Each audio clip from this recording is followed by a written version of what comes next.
പൗരോഹിത്യവും സന്യാസവുമൊക്കെ ഒത്തിരിയേറെ വിമർശനങ്ങളുടെ നടുവിലൂടെ കടന്നു പോകുമ്പോൾ പലർക്കും തോന്നും ഇന്നത്തെ കാലത്ത് വൈദികരോ സന്യാസിയോ സന്യാസിനിയോ ഒക്കെ ആവുക എന്ന് പറഞ്ഞാൽ ഭൂമിയിൽ സുഖമായിട്ട് മനുഷ്യൻ ജീവിക്കുവാൻ കണ്ടെത്തുന്ന ഒരു വഴിയാണ് എന്ന്. എന്നാൽ അത് അങ്ങനെയൊന്നുമല്ല ചങ്ങാതി.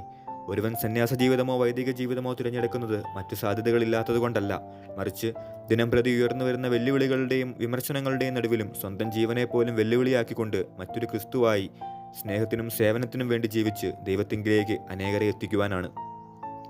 പലപ്പോഴും സോഷ്യൽ മീഡിയകളും വാർത്താമാധ്യമങ്ങളും വൈദികരുടെയും സന്യസ്തരുടെയും ഒറ്റപ്പെട്ട വീഴ്ചകൾ ആഘോഷമാക്കുമ്പോൾ ഓർക്കുക, തെരുവുകളിലും കുപ്പത്തൊട്ടികളിലും എറിയപ്പെട്ട നിങ്ങളുടെ മാതാപിതാക്കളെയും കൊച്ചുകുഞ്ഞുങ്ങളെയും നെഞ്ചോട് ചേർത്ത് പിടിച്ച് പുതുജീവിതത്തിലേക്ക് കൊണ്ടുവരുന്ന അവരുടെ പങ്ക്.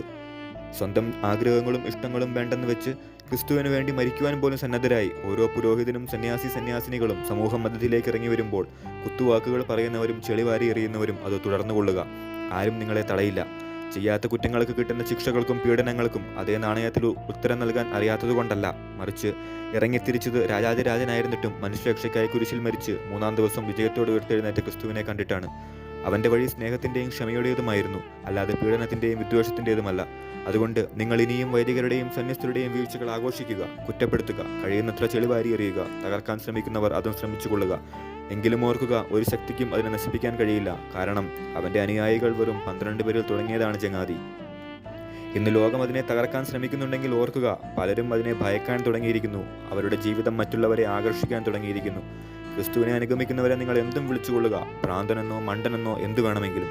എങ്കിലും ആ സ്നേഹത്തിൽ വേരൂന്നിയ ജീവിതങ്ങളെ തകർക്കുവാൻ ആർക്കും ഒരു ശക്തിക്കും സാധ്യമല്ല. കാരണം അവർ വെറും വേലക്കാർ മാത്രമാണ്, ക്രിസ്തുവിൻ്റെ വേലക്കാർ.